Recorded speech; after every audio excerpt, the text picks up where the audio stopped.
Penonton setia, siap untuk petualangan epik?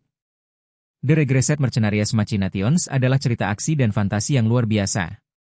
Dengan 97 chapter seru, kita akan menyelami dunia penuh kekuatan dan strategi, jadi nonton sampai habis, ya. Ghislaine Perdium, seorang swordmaster yang terperangkap dalam ruangannya sendiri, telah kehilangan akal sehatnya. Ia memiliki reputasi sebagai salah satu kesatria terkuat di 7 perang, tetapi kini ia telah berubah menjadi pria yang tidak terkendali. Seseorang tampaknya telah mengetahui rencana Ghislaine sebelumnya dan telah mempersiapkan perangkap untuknya. Ghislaine merasa bahwa lawannya telah mengetahui semua rencana dan strateginya, bahkan sebelum pertempuran dimulai. Ghislaine ternyata memiliki sejarah kelam dengan keluarga Delphine, yang telah bekerja sama untuk menghancurkan keluarganya sendiri. Ia mengingat kematian saudaranya dan bagaimana ia telah meninggalkan keluarganya setelah kejadian itu. Ghislaine juga mengingat bahwa ia telah bersumpah untuk membalaskan dendam, tetapi kini ia merasa bahwa rencana tersebut telah diketahui oleh lawannya. Tiba-tiba, Ghislaine mendapati dirinya dalam situasi yang tidak biasa. Ia berada di tempat yang tidak familiar, dengan wajah yang lebih muda dari sebelumnya. Ia juga melihat bahwa negara Perdium, yang seharusnya sudah hancur, masih utuh. Ghislaine merasa bingung dan tidak mengerti apa yang sedang terjadi. Ia kemudian mendengar suara seseorang yang memanggilnya, meminta ia untuk keluar dan menjawab beberapa pertanyaan. Ghislaine merasa bahwa sesuatu yang aneh telah terjadi, dan ia tidak tahu apa yang akan terjadi selanjutnya. Ghislaine kemudian mengingat kembali kejadian di masa lalunya, ketika ia masih menjadi seorang mercenari. Ia pernah memimpin pasukan untuk menyerang para orc, tetapi rencana tersebut gagal dan hampir semua pasukannya terbunuh. Ghislaine merasa bahwa ia telah membuat kesalahan besar dan bahwa ia tidak memiliki camp. Kali, seorang komandan pasukan yang berpengalaman, merasa jijik ketika seorang pemuda bodoh meminta kendali atas pasukan di tengah-tengah pertempuran. Pemuda itu, yang disebut Tuan Muda, tampaknya tidak menyadari bahaya yang mengancam dan meminta Kali untuk memberinya komando pasukan. Kali merasa bahwa Tuan Muda tidak pantas memimpin pasukan dan bahwa keputusannya akan membawa bencana. Sementara itu, di medan pertempuran, seorang prajurit bernama Mamulis Kovan sedang bertarung melawan orc. Ia menggunakan kemampuan dan strategi yang cerdas untuk mengalahkan musuhnya. Namun, ketika ia melihat Tuan Muda yang tampaknya ingin kabur, ia merasa bahwa sesuatu yang salah sedang terjadi. Kali memutuskan untuk mengikuti rencana Tuan Muda, meskipun ia meragukan keputusan tersebut. Ia memerintahkan pasukannya untuk mempersiapkan tembok perisai dan mengikuti instruksi Tuan Muda. Sementara itu, Tuan Muda tampaknya memiliki rencana untuk mengalahkan orc dengan cara yang tidak biasa. Setelah pertempuran berakhir, Kali dan pasukannya berhasil mengalahkan orc dan membunuh mereka semua. Tuan Muda tampaknya sangat senang dan bangga dengan keberhasilan tersebut. Namun, Kali masih meragukan kemampuan Tuan Muda sebagai pemimpin. Di sisi lain, Tuan Muda sedang berbicara dengan pelayan pribadinya, Belinda. Ia tampaknya sangat senang melihat Belinda lagi setelah sekian lama. Belinda adalah satu-satunya orang yang selalu mendampingi Tuan Muda sejak kecil. Tuan Muda juga membicarakan. Di dalam kastil, Elena sedang disibukkan dengan persiapan festival yang akan datang. Namun, suasana hatinya tidaklah baik karena masih teringat akan kejadian menyedihkan di masa lalu. Ia kemudian bertemu dengan seorang pria yang tampaknya ingin membantunya, tetapi Elena menolak karena merasa tidak nyaman dengan kehadirannya. Sementara itu, seorang pria lainnya sedang berlatih di lapangan latihan yang tersembunyi di dalam kastil. Ia memiliki kemampuan luar biasa dan ingin meningkatkan kekuatannya dengan menggunakan mana, sebuah sumber supernatural yang memungkinkan manusia untuk berkembang melebihi batas mereka. Pria ini memiliki pengalaman hidup dan mati, dan ia ingin memanfaatkan waktu yang ada untuk menjadi lebih kuat. Ia kemudian berbicara dengan seorang pria tua yang tampaknya memiliki pengetahuan tentang kastil dan kehidupan di dalamnya. Pria tua ini memberitahu bahwa kastil memiliki lapangan latihan yang tersembunyi, dan pria ini ingin menggunakan tempat itu untuk berlatih. Pria tua itu setuju dan membawa pria ini ke lapangan latihan, tempat di mana ia dapat melatih kemampuannya dengan lebih efektif. Di kerajaan, dua ksatria pengawal Elena, Jamal dan Philip, dikenal sebagai ksatria paling dipercaya karena telah melindungi Elena sejak kecil. Namun, dalam kehidupan sebelumnya, mereka berdua tewas saat melindungi Elena dengan nyawa mereka. Sekarang, mereka berhadapan dengan seseorang yang mengkhianati keluarga mereka. Seseorang mengomentari bahwa tempat mereka berada terlihat seperti jalan biasa, tetapi sebenarnya sudah direncanakan dengan matang. Orang itu juga menyatakan bahwa Jamal dan Philip pasti masih bersiap-siap dan akan tiba segera. Sementara itu, Philip terlihat lelah dan terluka, membuat Jamal khawatir tentang keadaannya. Tiba-tiba, seorang pria muncul dan menyerang Philip dengan serangan yang menggunakan mana. Philip berhasil menahannya, membuat Jamal terkejut. Pria itu kemudian mengaku bahwa dia tidak salah tentang identitas Philip sebagai putra sulung Perdilm. Jamal kemudian meminta pria itu untuk meninggalkan Philip, tetapi pria itu menolak dan mengancam akan menghancurkan anggota badan Philip jika dia tidak menjawab pertanyaannya. Sang mercenari terkejut karena lawannya memiliki kemampuan pedang yang luar biasa. Ia tidak tahu dari mana lawannya mempelajari gaya bertarung seperti itu. Lawannya tampaknya memiliki kemampuan yang tidak seimbang dengan level skillnya saat ini. Mercenari itu merasa bahwa lawannya pasti memiliki rahasia di balik kekuatan yang luar biasa itu. Lawannya kemudian mengungkapkan bahwa ia memiliki rencana untuk memicu perang antara keluarga Perdium dan Pegarde. Ia telah membunuh Elena sebagai bagian dari rencananya. Mercenari itu merasa bahwa lawannya telah berubah dan tidak lagi seperti orang yang ia kenal sebelumnya. Ia juga menyadari bahwa lawannya memiliki tujuan yang lebih besar dan bahwa pembunuhan Elena hanya merupakan bagian kecil dari rencana itu. Mercenari itu kemudian mencoba untuk mengancam lawannya, tetapi lawannya tidak terpengaruh. Lawannya malah menawarkan kesepakatan untuk tidak bertarung lagi, tetapi mercenari itu tidak percaya. Ia merasa bahwa lawannya hanya ingin membelokkan perhatiannya dan kemudian menyerangnya. Pertarungan antara keduanya semakin sengit, dengan mercenari itu berusaha untuk menghentikan rencana lawannya dan melindungi dirinya sendiri. Kesalahan besar telah dilakukan dengan mengirim ksatria pengawal seperti Frank, yang terbaik yang mereka punya, untuk mengurus satu perempuan. Ghislaine, yang dianggap tidak berguna, menjadi alasan untuk mempertanyakan keputusan ini. Namun, informasi tentang Ghislaine ternyata berbeda dari rumor yang tersebar. Sementara itu, Kain Loges, seorang swordsman yang terkenal dengan kekuatan dan kekelihatan yang luar biasa, telah menarik perhatian. Meskipun masih muda, Kain telah menunjukkan kemampuan yang jauh di atas rata-rata. Selain itu, Kain juga adalah sepupu Ghislaine, membuatnya menjadi pilihan yang menarik untuk dimanfaatkan. Di tempat latihan Kastil Perdium, Fergus sedang melatih dengan menggunakan mana layaknya tali. Kemampuan ini membuat banyak orang terkejut, karena melakukannya masih dianggap mustahil. Fergus mengaku telah melatih mana sejak lama, tetapi kemampuan seperti itu masih belum pernah ia lihat sebelumnya. Situasi di festival yang dihentikan sementara telah menimbulkan ketidakpuasan di kalangan pedagang. Mereka memprotes dan meminta ganti rugi karena kerugian yang dialami. Belinda, yang berusaha menenangkan situasi, menjelaskan bahwa Perdium adalah wilayah perang tanpa henti karena serangan dari ras barbarian dan hutan monster. Selain itu, keuangan Perdium juga dalam keadaan sulit karena Count memotong dana. Ghislaine, pewaris County Loges, sedang berhadapan dengan Kain dan Knight pengawalnya. Kain bertanya tentang rumor yang beredar tentang Ghislaine, dan Komandan Skovan menjelaskan rumor tersebut. Ghislaine dituduh berbohong tentang kemampuan tempurnya, termasuk mengalahkan orc dengan tangan kosong dan mengurus Knight pengawal yang pengkhianat. Kain merasa bahwa Ghislaine selalu memperlakukannya dengan tidak hormat, sehingga dia merasa perlu memperbaiki citranya. Sementara itu, Ricardo bertanya tentang situasi di bar dan menemukan Kain bersama Knight pengawalnya. Ricardo kemudian membahas rencana untuk memancing Ghislaine ke dalam perangkap dan membuatnya terlihat seperti kecelakaan yang tidak disengaja. Di tempat lain, Ghislaine sedang berbicara dengan seseorang yang dia tuduh sebagai orang yang selalu membuatnya merasa rendah diri. Orang itu meminta Ghislaine untuk membawa wanita dan alkohol, tetapi Ghislaine menolak. Ghislaine kemudian menantang Kain untuk duel, setelah Kain menyerangnya dan menodai kehormatan bangsawan dengan kebohongan. Kain menerima tantangan duel tersebut, dan Ghislaine tampaknya yakin dengan kemampuan tempurnya. Festival yang semula ramai dan meriah tiba-tiba dibatalkan, meninggalkan kesan bahwa sesuatu telah terjadi di balik layar. Orang-orang tampaknya tidak bisa menghabiskan uang mereka, menciptakan suasana yang tidak nyaman. Di tengah kekacauan ini, sebuah pertarungan duel antara Tuan Muda Kain dan Ghislaine mendapat perhatian besar. Banyak orang bertaruh pada Tuan Muda Kain, karena mereka yakin bahwa Ghislaine tidak akan bisa mengalahkannya. Namun, Ghislaine tampaknya tidak ingin menyerah begitu saja. Ia memamerkan kemampuan pedangnya yang luar biasa, membuat Tuan Muda Kain terkejut.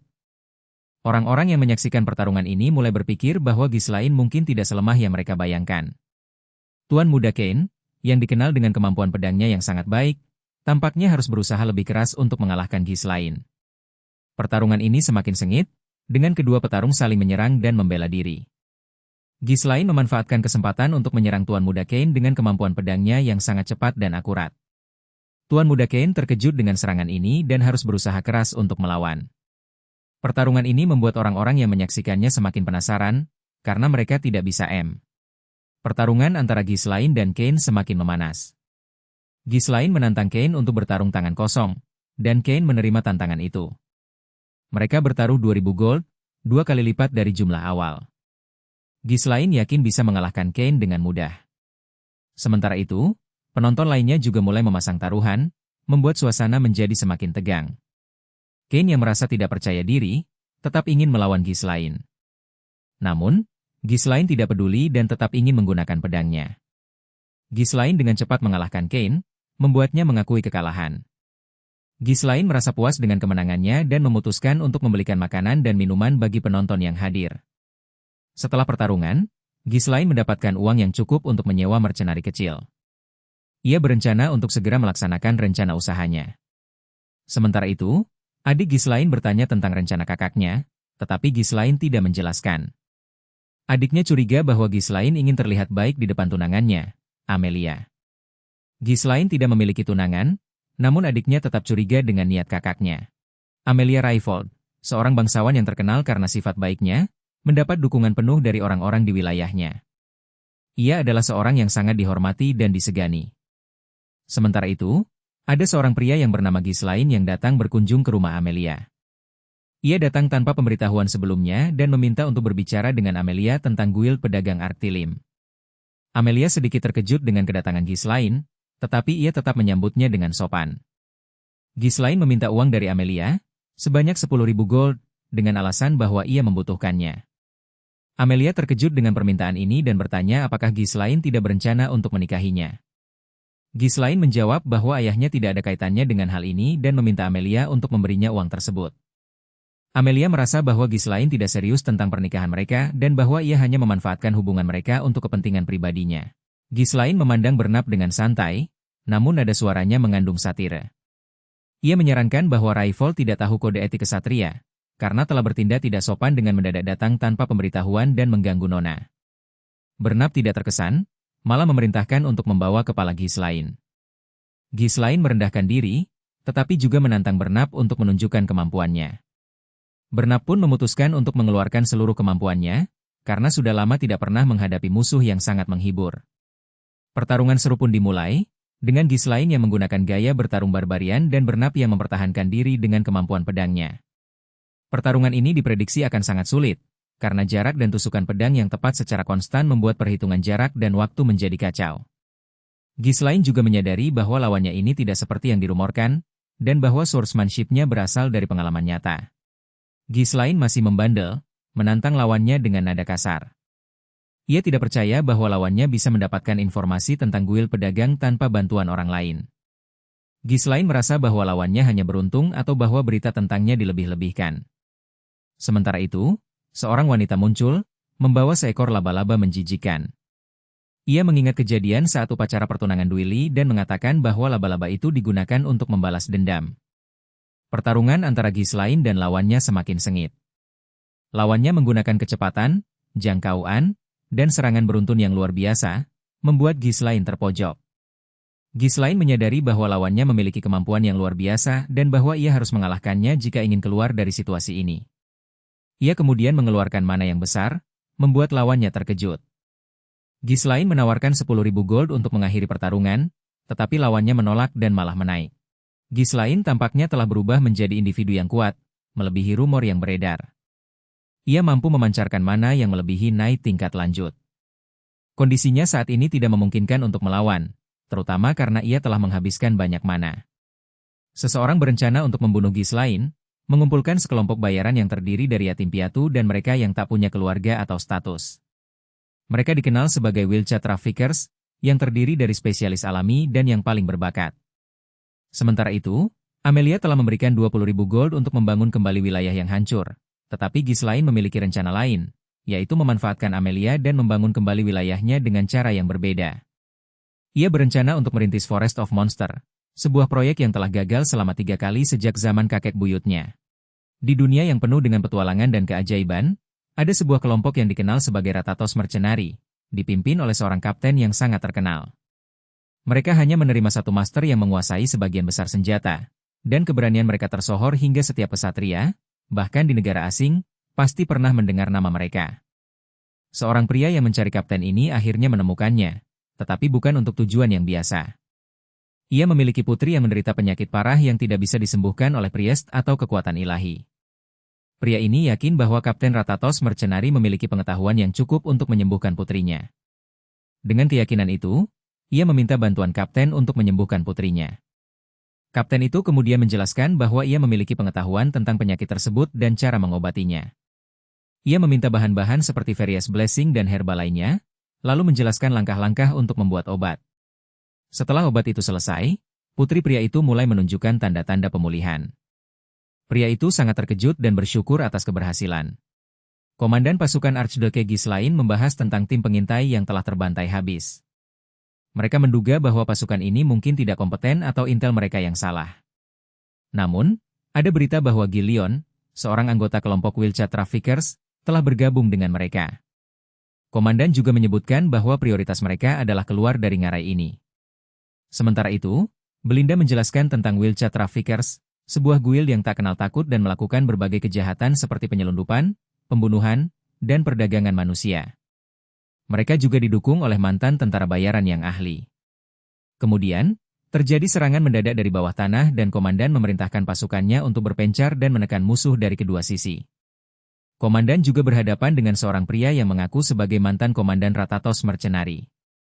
Pria ini mengatakan bahwa dia telah membubarkan organisasi tentara bayaran demi anak perempuannya.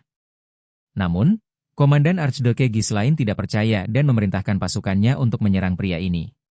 Gilon teringat saat ia meninggalkan grup mercenari dan kehilangan tujuan hidupnya. Ia rela mengorbankan hidupnya untuk membuat Ratatos Mercenari menjadi grup terbaik, tapi kenyataannya ia harus menjadi bawahan bangsawan rendahan. Gillion merasa tidak sepadan dengan lawannya dan memutuskan untuk membalas dendam. Ia menemukan lawannya, tapi lawannya tidak bertarung dengan sekutu tenaga. Gillion merasa bingung dan bertanya-tanya mengapa lawannya tidak melakukannya sejak awal. Gillion kemudian kembali ke wilayah Perdium, tempat ia dibesarkan. Ia menemukan bahwa wilayah tersebut telah menjadi sangat buruk, dengan rumah-rumah yang usang dan ladang-ladang yang ditinggalkan. Gillion bertemu dengan Belinda dan berencana untuk mengumpulkan barang-barang berharga. Ia juga bertemu dengan seorang pria tua yang lemah dan tidak layak dibunuh. Gillion merasa bahwa ia harus menghormati rekan lamanya dan memutuskan untuk membangkitkan wilayah Perdium. Ia siap untuk menghadapi pertarungan panjang dan melindungi apa yang dianggap remeh. Ikiru mempertimbangkan untuk mengurangi pasukan demi menghemat biaya pengeluaran, tetapi hal ini membuatnya khawatir tentang kemampuan untuk mengatur wilayah. Sementara itu, Grandmaster Randolph dari Perdium Night Order dan Bendahara Albert membahas tentang keputusan Ikiru untuk mengurangi pasukan. Ikiru kemudian membahas rencana untuk menaklukkan Beast Forest, sebuah tempat yang terkenal berbahaya, untuk mendapatkan banyak uang. Ia meminta izin, tetapi sepertinya hanya untuk formalitas, karena ia sudah memutuskan untuk melakukannya. Ikiru kemudian memerintahkan untuk merekrut 200 mercenari, dan memilih untuk memilih mereka secara langsung untuk memastikan kemampuan mereka. Ia memiliki target, yaitu grup mercenari kecil bernama Cerberus Merc. Pertemuan antara Kaor, Komandan Cerberus Mercenari, dan Ghislain Perdium, penerus wilayah Perdium, berlangsung dengan tegang. Kaor menantang Ghislain untuk bertaruh dengan metode tradisional Moriana, di mana mereka hanya boleh menggunakan satu belati dan satu tangan terikat. Jika kalah, pihak yang kalah harus mengakui kekalahan dan mengikuti perintah pihak yang menang. Ghislain, yang ingin memanfaatkan kekuatan Cerberus Mercenari untuk menaklukkan Beast Forest, menerima tantangan tersebut.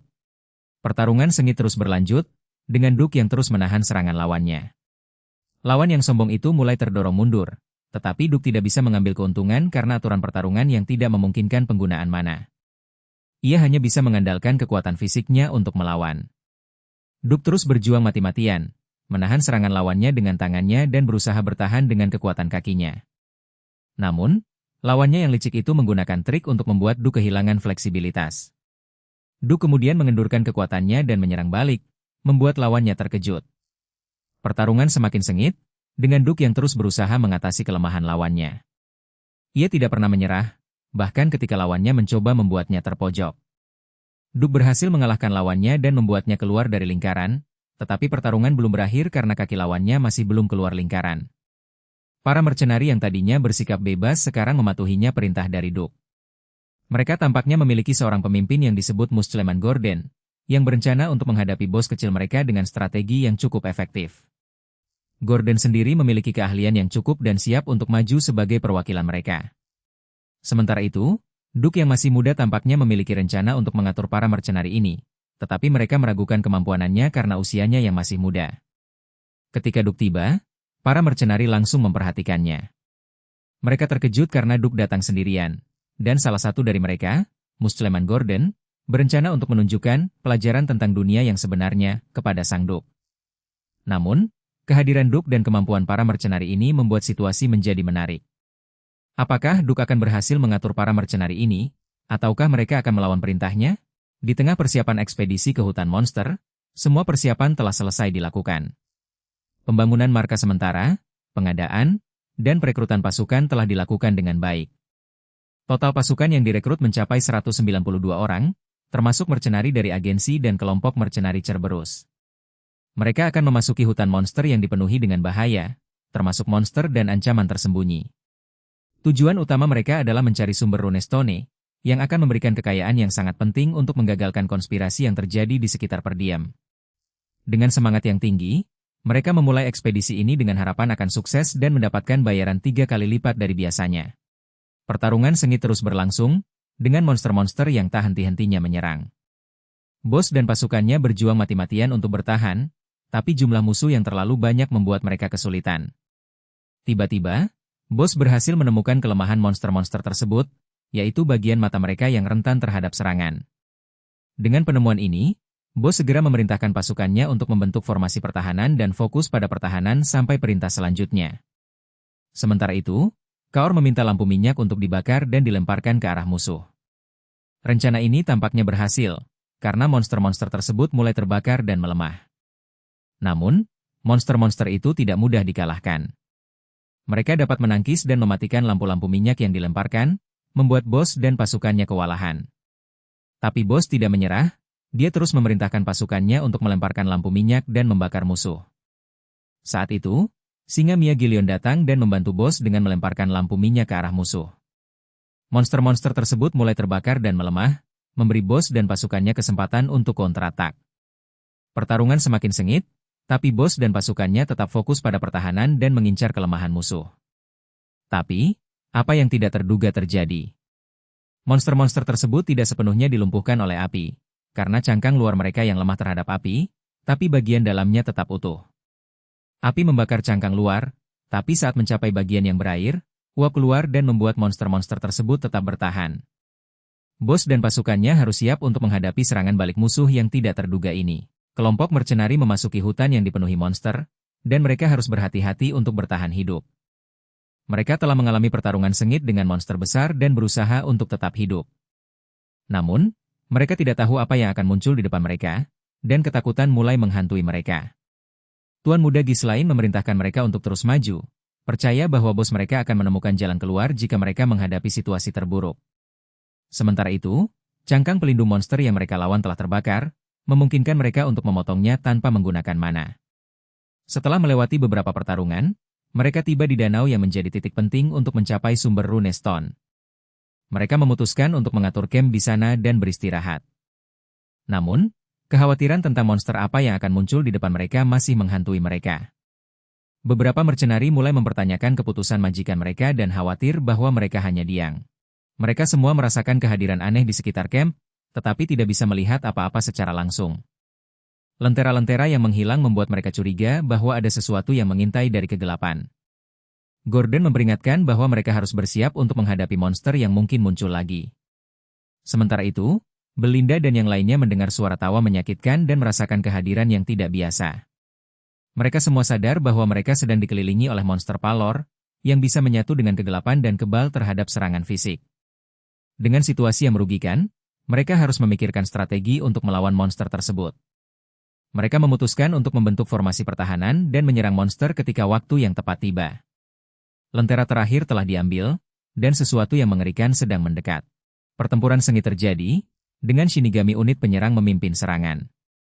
Mereka memiliki kemampuan untuk menyatu dengan kegelapan, tapi kekuatan fisik mereka terlalu lemah.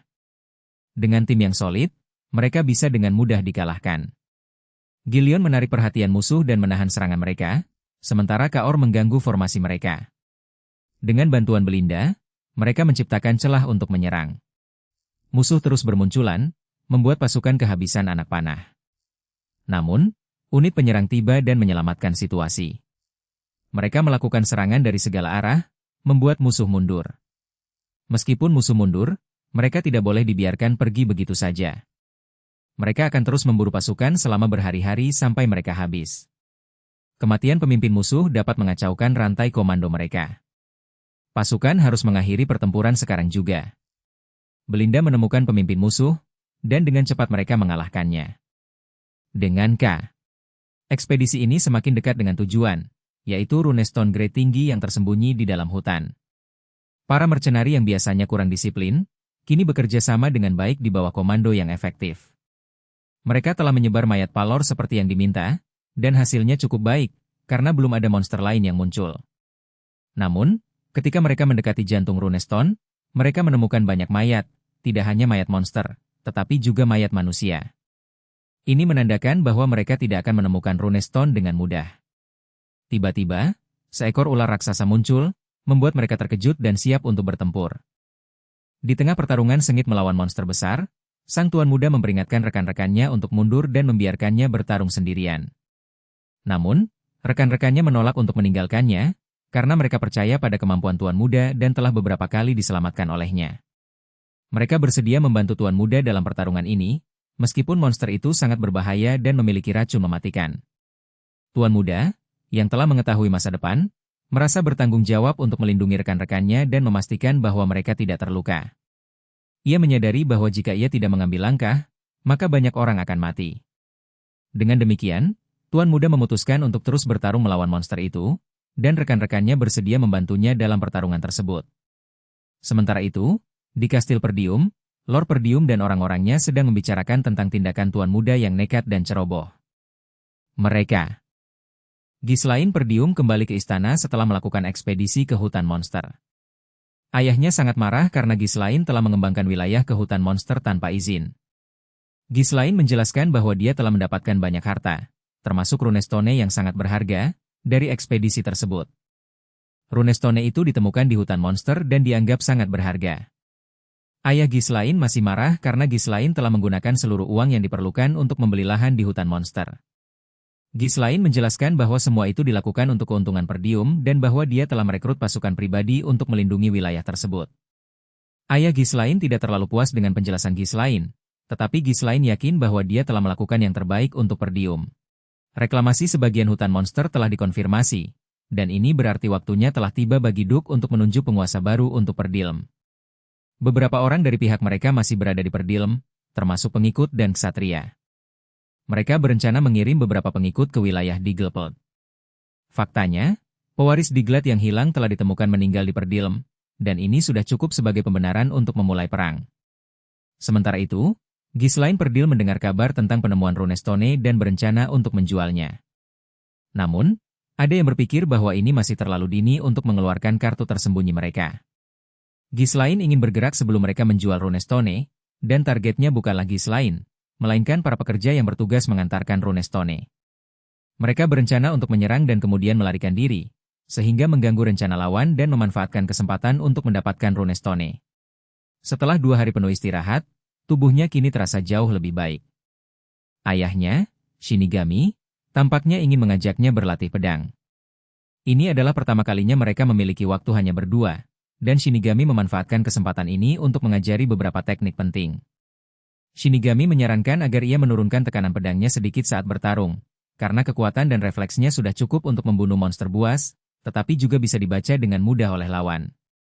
Setelah sesi latihan, mereka kembali ke kastil dan bertemu dengan yang lain. Gillion melaporkan bahwa Rachel dalam keadaan baik, berkat bantuan Tuan Muda. Tuan Muda kemudian mengungkapkan bahwa Perdilm sedang dalam bahaya karena serangan terhadap Elena dan penemuan mayat Pangeran Digald. Mereka harus waspada karena ada mata-mata di dalam kastil. Tuan Muda memutuskan untuk pergi ke Crimson Flame Tower, karena tempat itu akan menimbulkan gesekan. Di depan pintu gerbang Magic Tower yang megah, seorang pengunjung terkesan takjub dengan keindahan dan kekuatan magis yang terpancar dari bangunan tersebut. Mereka melihat bahwa penjaga gerbangnya tidak ada, hanya ada armor yang tergeletak di depan gerbang. Tiba-tiba, Suara yang menggemakan dari dalam tower memerintahkan mereka untuk menunjukkan identitas dan tujuan kedatangan. Pengunjung itu kemudian memperkenalkan diri dan menyatakan bahwa mereka membawa barang berharga untuk diperdagangkan. Namun, orang yang menerima mereka, Sylvain, tampaknya tidak tertarik dan mengatakan bahwa barang dari wilayah mereka biasanya berkualitas rendah. Sylvain kemudian memutuskan untuk membawa mereka bertemu dengan Tower Master. Di ruang penerimaan, mereka bertemu dengan seorang mage yang sedang melakukan penelitian sihir. Mage itu kemudian menguji kemampuan salah seorang pengunjung dengan menggunakan spell pertahanan. Sementara itu, di ruang lain, Master Crimson Flame Tower, Hubert, sedang menghadapi masalah kehabisan runestone. Di Crimson Flame Tower, seorang pemuda muncul dengan membawa sejumlah besar runestone, yang membuat Master Tower terkejut. Pemuda itu menjelaskan bahwa dia telah datang untuk menjual runestone tersebut. Namun, ketika Master Tower menawar dengan harga 2 kali lipat harga pasar, pemuda itu malah menolak dan mengancam akan pergi ke Scarlet Tower jika harga tidak sesuai. Master Tower kemudian meningkatkan tawarannya menjadi 3 kali lipat harga pasar, membuat pemuda itu terkejut. Transaksi ini sepertinya akan menjadi sangat menguntungkan bagi pemuda itu. Tetapi apakah dia akan menerima tawaran tersebut? Alphau, pewaris Tower Crimson Flame, berencana untuk memanfaatkan Vanessa, seorang mage yang kuat, sebagai bagian dari rencananya. Ia ingin membeli runestone dari Perdilum dengan imbalan pasokan runestone eksklusif untuk Tower Crimson Flame. Namun, ada syarat yang harus dipenuhi, yaitu mengirimkan mage Circle 3 atau lebih ke Perdilum untuk 1 tahun dan menyerahkan Vanessa kepadanya sebagai mage pribadi. Alphau tiba di Perdilum dan bertemu dengan Vanessa, yang ternyata memiliki masalah dengan mengendalikan sihirnya. Ia kemudian mengetahui bahwa Vanessa tidak lagi terhubung dengan Tower Crimson Flame dan sekarang berada di bawah pengawasannya. Alphau memperingatkan orang-orang di Perdilum untuk tidak memperlakukan Vanessa dengan semena-mena, karena ia sekarang berada di bawah kekuasaannya. Vanessa merasa frustrasi karena tidak bisa menguasai sihir, meskipun sudah mencapai Circle 5. Ia merasa bahwa semua usahanya tidak ada gunanya karena tidak bisa benar-benar menggunakannya. Ia tidak pernah bisa merasakan mana sejak kecil dan terus belajar dengan harapan bisa menguasai sihir suatu hari nanti. Namun, semakin banyak ia belajar, semakin merasa tidak bisa melakukannya. Seseorang kemudian mengungkapkan bahwa sihir tidak bisa dikuasai hanya dengan menghafalnya, tetapi juga membutuhkan kejelasan, pemahaman, dan kemauan untuk membentuknya. Vanessa memahami ini secara intelektual, tetapi tubuhnya tidak bisa melanjutkannya. Ia kemudian diberitahu bahwa ia hanya perlu mengambil jalan yang berbeda, yaitu kultivasi mana. Ini membuatnya ragu karena ia adalah seorang mage dan tidak tahu bagaimana melakukan kultivasi mana. Seseorang kemudian menawarkan untuk mengajarkannya tentang kultivasi mana, meskipun ini dianggap tindakan gila karena bisa membuatnya cacat seumur hidup. Perang antara Perdium dan Digald semakin dekat. Setelah kematian Gilmore, Digald meminta balas dendam dan memulai deklarasi perang. Pasukan Digald mulai berkumpul, tetapi kekuatan mereka masih jauh di bawah Perdium yang memiliki 6.000 prajurit dan 1.000 unit supply. Lord Digald memerintahkan pasukannya untuk bersiap dan mempertahankan kastil, tetapi situasi terlihat suram. Sementara itu, Count Amos dari Perdium mengancam Digald dan meminta mereka untuk menyerah. Namun, Digald tetap tegar dan mempersiapkan rencana untuk melawan Perdium. Mereka berencana untuk menyerang unit supply Perdium dan memutus pasokan mereka, sehingga Perdium akan kesulitan bertahan. Digald juga memerintahkan pasukannya untuk menyamar dan menyerang tanpa terdeteksi. Belinda, seorang anggota pasukan Digald, ditugaskan untuk mencari tahu lokasi unit supply Perdium. Rencana perang semakin matang, dan pertempuran besar akan segera dimulai. Pasukan mercenari Ghislain terlibat dalam pertempuran sengit melawan musuh. Baron Favreau melaporkan bahwa musuh telah melancarkan serangan malam dan sudah hampir 70% pasukan Ghislain yang tumbang. Favreau, salah satu bawahan Ghislain, ternyata memimpin pasukan unit supply lawan dan sekarang membelot. Favreau memohon ampun dan mengaku bahwa Count Pesmont yang memerintahkannya untuk mengkhianati Ghislain. Ghislain memutuskan untuk tidak memaafkan Favreau karena pengkhianatannya. Rencana Ghislain sekarang adalah untuk lurus ke kastil lawan dan melancarkan serangan diam-diam dari belakang. Belinda ditugaskan untuk membantu di dinding kiri, sementara Ghislain akan mengambil posisi di dinding kanan. Pertempuran ini akan menentukan nasib Perdilum dan semua pasukan sudah siap untuk berperang. Pertempuran sengit terus berlangsung, dengan pasukan Perdium yang terkepung di dalam kastil. Mereka berusaha keras untuk mempertahankan posisi mereka, tetapi pasukan lawan terus mendesak. Siege Tower yang dibawa oleh musuh semakin mendekat, dan Perdium mulai kehabisan waktu. Katapult mereka siap untuk menembak, tetapi tiba-tiba tembakan itu dihentikan oleh seorang pemanah misterius. Sementara itu, di dalam kastil, beberapa tentara Perdium dipenjara dan diinterogasi oleh seorang yang mengerikan. Mereka dipaksa untuk memberikan informasi tentang kekuatan Perdium, tetapi mereka tetap tegar dan menolak untuk berbicara. Di luar kastil, Tuan Muda memerintahkan para prajurit untuk terus bertahan dan menunggu sinyal untuk melancarkan serangan balik. Tiba-tiba, sebuah pasukan tak dikenal muncul dari belakang dan menyerang Perdium, membuat situasi semakin genting. Situasi di kamp utama semakin memanas, 7 kamp utama sedang diserang dan pasukan Perdium berusaha membela diri. Seseorang bernama Fraso memerintahkan pasukannya untuk menyebarkan dan menghancurkan fasilitas kunci musuh, sementara dia sendiri akan mengalihkan perhatian mereka. Namun, rencana tersebut terganggu ketika musuh tiba-tiba menyerang dengan pasukan kecil yang berani. Di tengah kekacauan, seseorang tanpa nama muncul dan mengaku sebagai senjata milik Perdium. Dia dikenal sebagai Shinigami Ae, dan menghadapi lawan bernama Adon Fraso. Sementara itu, pertempuran di benteng semakin sengit, dengan musuh yang kebingungan dan pasukan Perdium yang berusaha mengambil keuntungan dari situasi tersebut. Kapten Ghislain memerintahkan pasukannya untuk menghabisi musuh, tetapi situasi di atas benteng ternyata lebih buruk dari yang diperkirakan, dan Siege Tower musuh telah berhasil terpasang. Pertarungan sengit terus berlangsung, dengan Victor sebagai kartu tersembunyi milik Desmond yang menjadi lawan tangguh. Ia menggunakan jumlah pasukan yang banyak untuk mengalihkan fokus lawan, kemudian menerobos masuk melalui gerbang yang lemah dengan kekuatan penuh. Rencana ini tampaknya sesuai dengan yang telah direncanakan sebelumnya. Jika Victor meninggalkan gerbang, seluruh rencananya bisa kacau. Namun, lawan juga tidak mau kalah, mereka terus menyerang dengan gigih. Perisai besar yang digunakan oleh Victor bisa memblokir serangan dari segala arah, hampir tidak bisa ditembus. Ia tampaknya memiliki kekuatan yang luar biasa, membuat lawan kesulitan menghadapinya. Pertarungan ini semakin seru, dengan kedua belah pihak saling menyerang dan mempertahankan diri. Gerbang lawan mulai retak, dan Victor memerintahkan pasukannya untuk maju dengan kekuatan penuh, mengambil alih kastil lawan. Park Jin-seok masih terkejut dengan keberanian lawannya yang rela mengorbankan nyawanya demi satu serangan. Meskipun sudah terluka, lawannya berhasil menyerang dengan pedang yang telah dilemparkan ke udara, menunjukkan keberanian dan ketabahan yang luar biasa. Park Jin-seok menyadari bahwa lawannya bukanlah orang bodoh, melainkan seseorang yang rela mengambil risiko untuk mencapai tujuannya. Situasi di medan perang menjadi semakin genting, dengan banyak pasukan yang terbakar dan terluka. Park Jin-seok memerintahkan pasukannya untuk mundur dan mengatur strategi baru. Namun, lawannya masih bertekad untuk melanjutkan perang dan tidak menyerah. Dengan kemampuan magisnya, lawannya berusaha membalikkan keadaan dan mengubah situasi menjadi lebih menguntungkan. Park Jin-seok menyadari bahwa rencana yang telah dirancang dengan matang selama beberapa tahun telah gagal, dan kemenangannya tidak lagi tampak pasti. Ia memutuskan untuk mengumpulkan pasukan yang tersisa dan mundur dari medan perang, dengan harapan dapat memulihkan kekuatan dan melancarkan serangan baru di lain waktu.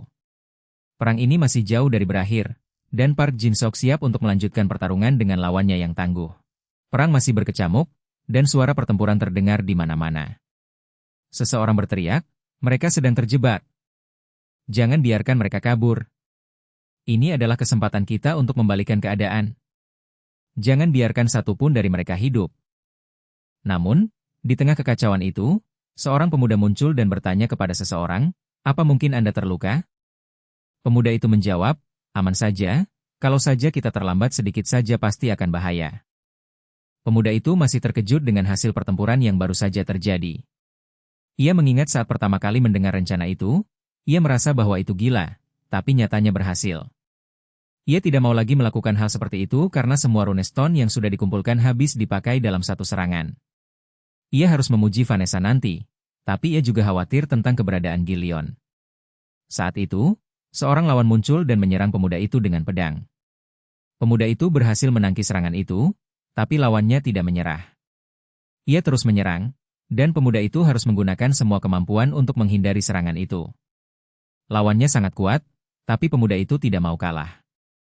Ia berhasil menangkis pedang lawannya sekali lagi, dan lawannya menjadi marah.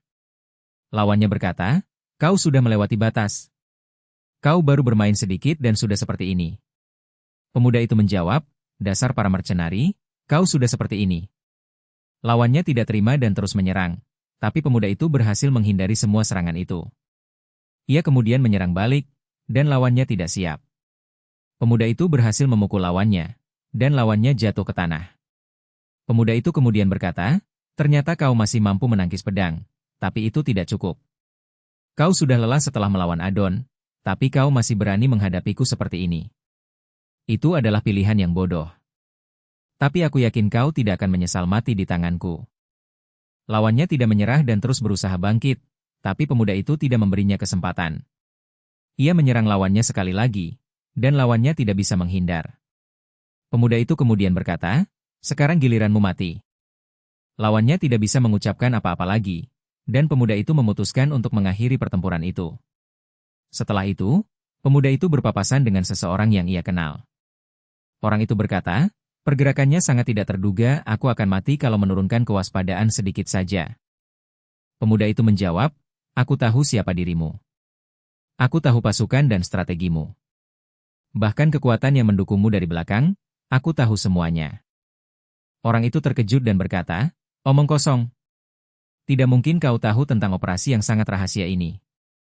Pemuda itu kemudian memperkenalkan dirinya sebagai Tuan Muda Perdilim. Orang itu terkejut dan bertanya, "Siapa kau sebenarnya?" Pemuda itu menjawab, "Aku adalah Tuan Muda Perdilim. Aku adalah kartu tersembunyi dari Kelaria Count Besmond." Orang itu tidak percaya dan berkata, "Apa kau pikir aku akan terkecoh trik murahan seperti itu?" Pemuda itu hanya tersenyum dan, Ghislain Perdium, seorang ksatria terhebat di utara, menantang lawannya dengan percaya diri. Ia yakin bahwa hari ini adalah hari di mana lawannya akan menyadari siapa yang paling kuat di utara. Ghislain tidak peduli dengan cara lawannya merencanakan perangkap, karena dalam perang, segala cara untuk mencapai kemenangan dianggap sah. Yang penting adalah menjadi pemenangnya. Lawannya, yang menggunakan third core, tampaknya memiliki kekuatan yang luar biasa. Namun, Ghislain tidak terlalu mempermasalahkan hal itu. Ia yakin bahwa dirinya memiliki kemampuan yang lebih baik dan dapat mengalahkan lawannya. Ghislain bergerak dengan gesit dan lincah, menyerang lawannya dengan kekuatan penuh. Lawannya terkejut dengan kecepatan dan kekuatan Ghislain, tetapi tidak menyerah begitu saja. Pertarungan sengit antara keduanya pun dimulai. Ghislain memiliki satu pertanyaan yang ingin dia tanyakan pada lawannya, yaitu siapa sebenarnya lawannya itu. Apakah lawannya ini benar-benar seorang yang tangguh, atau hanya sekedar berandalan? Pertempuran telah berakhir, tapi perang belum sepenuhnya usai. Count Digald masih berniat menghancurkan aliansi dan merebut tanah mereka. Kali, yang telah memenangkan pertempuran, sekarang harus bergerak cepat untuk mencegah serangan lain. Ia memutuskan untuk mendapatkan pernyataan menyerah resmi dari Count Digald secepat mungkin. Sementara itu, di wilayah Digald, keadaan sangat genting. Count Digald memerintahkan untuk mempersiapkan dana ganti rugi, tetapi salah satu bawahannya menyarankan untuk merampas uang dari rakyat jelata. Kali dan pasukannya semakin dekat dengan Kastil Digald, dan pertemuan penting antara Kali dan Count Digald tampaknya akan segera terjadi. Pertarungan antara Count Digald dan Perdilm telah berakhir, dan kini para bangsawan harus menghadapi konsekuensi dari tindakan mereka. Count Digald, yang dikenal sebagai pengkhianat, telah mencoba menjajah Perdilm, tetapi akhirnya dia dikalahkan. Sekarang, dia harus menghadapi hukuman untuk tindakannya.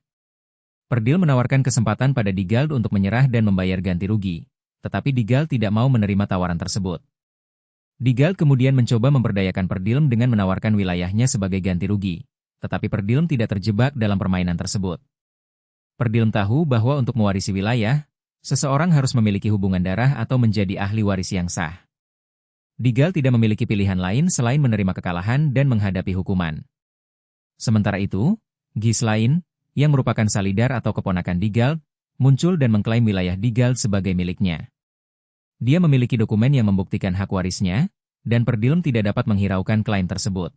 Ghislain Fenris, seorang baron muda, sedang berbicara dengan orang-orangnya setelah perang berakhir.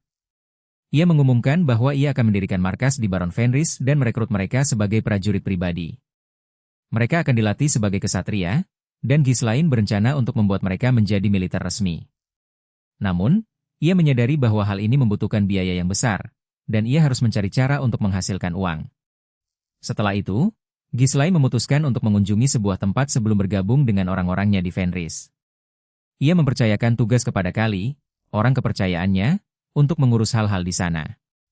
Sementara itu, Ghislain sendiri pergi ke wilayah Alstern di kerajaan Seiron, sebuah kota yang terkenal sebagai kota penjudi. Ia memiliki tujuan untuk mencari seseorang yang dapat ditunjuk sebagai pengurus wilayah, yang hidup di kasino karena suatu hal. Ghislaine ingin mendapatkan orang tersebut sebelum kepalanya melayang. Di alila judi Kraken, seorang bangsawan dari tanah tetangga tiba-tiba muncul dan menarik perhatian. Ia meminta untuk berbicara dengan Claude, seorang pemuda yang sedang berjudi. Bangsawan itu menawarkan untuk tidak menimbulkan keributan lebih lanjut, tetapi Claude yang sedang dalam permainan judi tidak menghiraukannya. Saat itulah, Bos Trang, pemilik kasino, muncul dan meminta Claude untuk bermain judi dengannya. Mereka setuju untuk bermain dengan taruhan yang sangat besar, yaitu gelar dan semua harta yang dimiliki. Permainan dimulai, dan Bos Trang menggunakan dadu yang dicurangi untuk memastikan kemenangannya. Namun, Claude memiliki rencana lain dan berhasil mengungkap kecurangan Bos Trang. Dadunya berubah menjadi abu, dan Bos Trang kalah. Ia marah dan menuduh Claude curang, tetapi Claude telah membuktikan bahwa Bos Trang lah yang melakukan kecurangan. Kasino menjadi kacau, dan para penjaga berusaha menangkap Claude. Bangsawan yang tadi meminta Claude untuk berbicara Deng.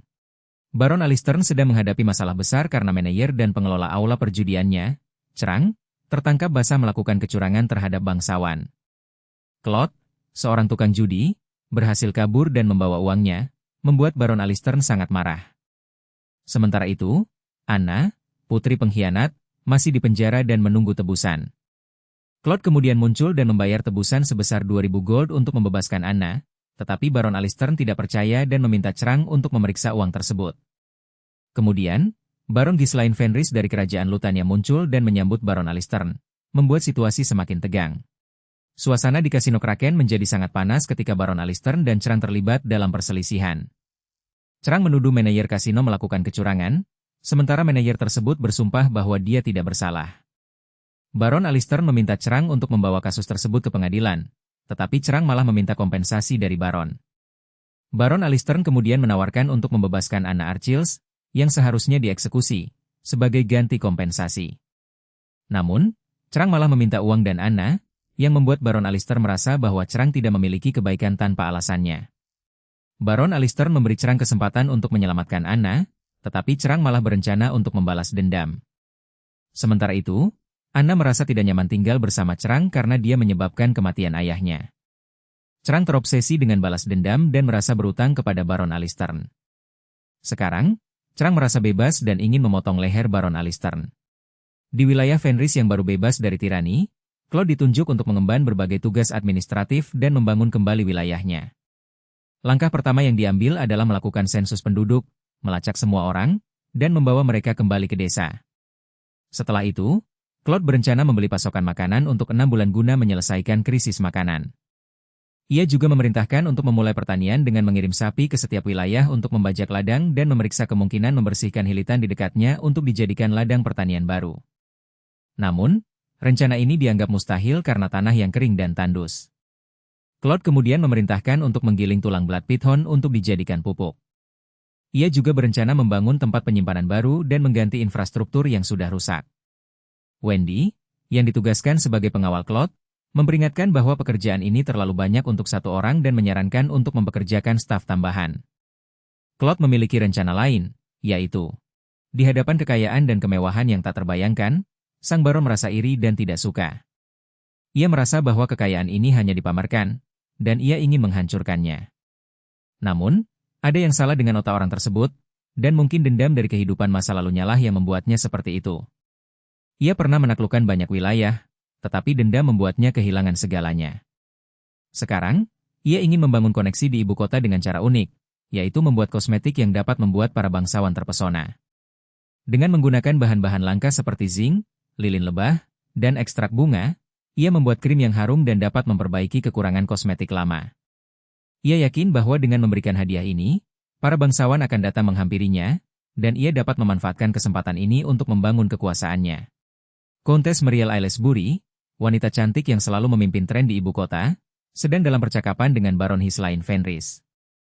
Ia terkesan dengan kosmetik yang dibuat oleh Baron dan memuji keefektivitasannya. Countess bahkan meminta Baron untuk fokus mengembangkan dan memasok kosmetik tersebut, dengan imbalan kehormatan dan harga yang adil. Namun, Baron meminta harga yang cukup tinggi, 100 gold per buah, yang membuat Countess terkejut. Meskipun demikian, Kontes tetap tertarik dengan kosmetik tersebut dan berniat untuk membuatnya menjadi tren di ibu kota. Baron kemudian memberikan Kontes sebuah kosmetik bernama The Neb sebagai hadiah, dan mereka bersepakat untuk bekerja sama dalam mengembangkan dan memasarkan kosmetik tersebut. Kontes juga meminta bantuan Baron untuk menyelesaikan masalah yang dihadapi oleh Maralis Branford. Ghislaine Perdilum, seorang Baron yang sombong, sedang berbicara dengan Maralis Branford, seorang bangsawan terkuat di kerajaan. Maralis meminta Ghislaine untuk menyembuhkan putrinya, Rosalind, yang menderita penyakit yang tak bisa diobati oleh siapapun. Ghislaine percaya diri bahwa dia bisa menyembuhkan Rosalind dan meminta imbalan yang besar jika berhasil. Maralis setuju, tetapi juga memperingatkan Ghislaine bahwa jika dia gagal, nyawanya akan menjadi taruhan. Maralis kemudian memerintahkan bawahannya untuk memotong dukungan bagi Perdilum dan memblokade kediaman Baron Fenris di ibu kota. Ghislaine merasa bahwa dia harus berhasil menyembuhkan Rosalind karena Maralis tidak akan mengampuni siapapun yang berani menantang kekuasaannya. Ghislaine percaya bahwa penyakit Rosalind adalah kunci dari semua masalah ini dan dia harus berhasil menyembuhkannya dengan cara apapun. Rosalind Branford, putri Maralis Branford, menderita penyakit kulit yang tidak diketahui dan mengubah hidupnya secara drastis. Meski menggunakan semua sumber daya, mereka tidak bisa menyembuhkannya.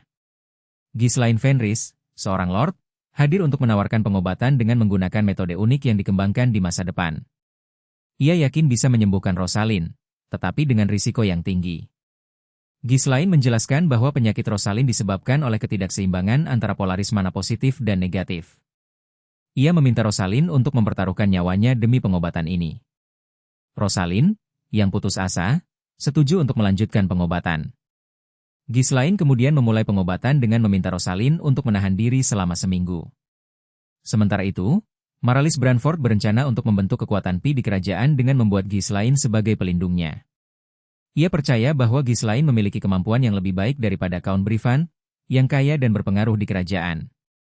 Ghislaine menerima tawaran Maralis dan bersumpah untuk melindungi Rosalind dan menghadapi musuh-musuhnya. Di tengah perjamuan, kabar tentang penyembuhan penyakit Nona Rosalind oleh Baron Fenris menjadi sorotan. Banyak yang meragukan kemampuan kosmetik yang dipromosikan Nyonya Meriel, namun kenyataannya Rosalind telah sembuh dan bahkan lebih cantik dari sebelumnya. Maralis Branford, ayah Rosalind, mengucapkan terima kasih kepada Baron Fenris dan mengumumkan bahwa keluarganya akan menjadi pelindungnya. Baron Fenris kemudian disambut hangat oleh para bangsawan, termasuk Madame Meriel dan Sir Bilon Norton. Namun, tidak semua tamu menyambutnya dengan baik, terutama Maralis Malurich S1 MC High Pronunciation Alarie, panglima tertinggi pasukan kerajaan, yang terlihat cemburu. Meskipun demikian, Baron Fenris tetap tenang dan berbicara dengan hormat, menunjukkan kemampuan diplomatiknya.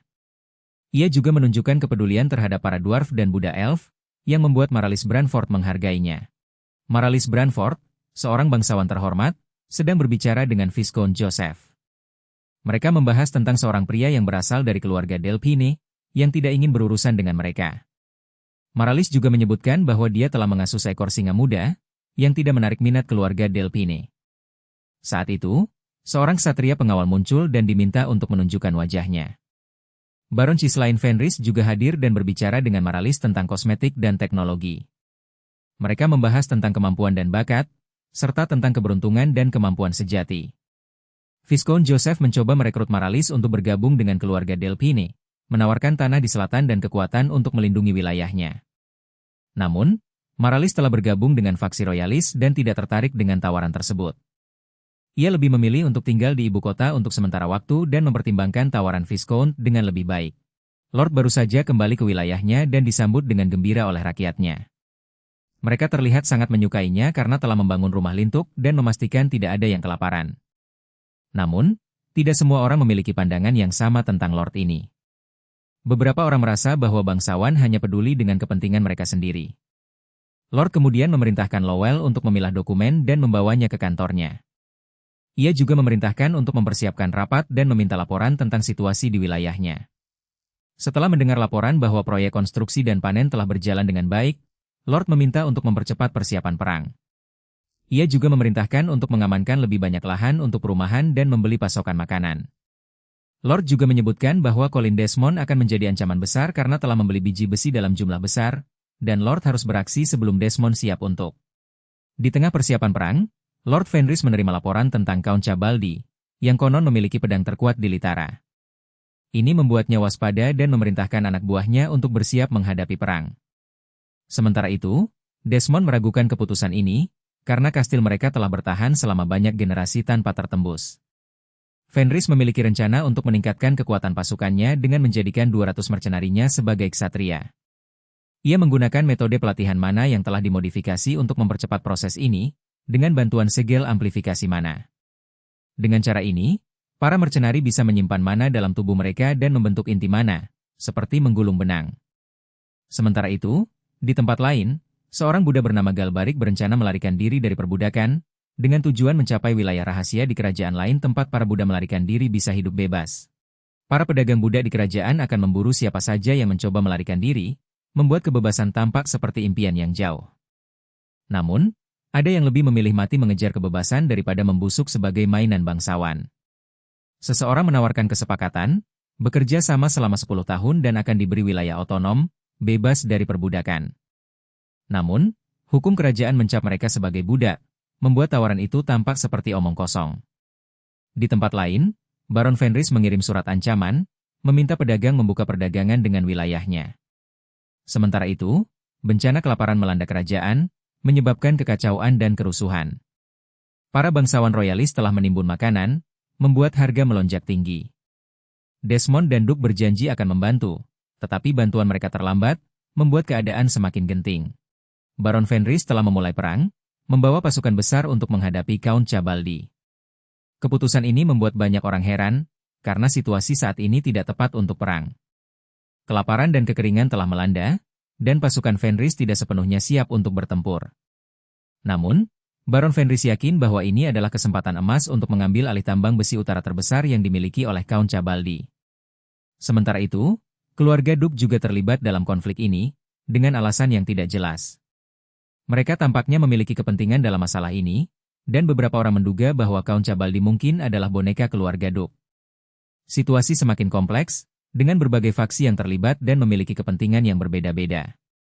Pertempuran sudah dimulai, dan pasukan Cabaldi telah bersiap untuk bertahan. Mereka percaya bahwa kastil mereka tidak dapat ditembus, dan mereka siap untuk mempertahankannya dengan gigih. Pertempuran ini akan berakhir lebih cepat dari yang diprediksi, dan pasukan Duke masih belum tiba untuk membantu. Musuh menggali terowongan menuju kastil, dan mereka harus bertindak cepat. Mereka tidak bisa hanya diam dan menunggu, karena lawan mereka sudah mengubah taktik untuk menyulitkan mereka. Baron Fenris merasa terkejut dengan taktik lawan, tetapi dia yakin bahwa pasukannya bisa mengatasi ini.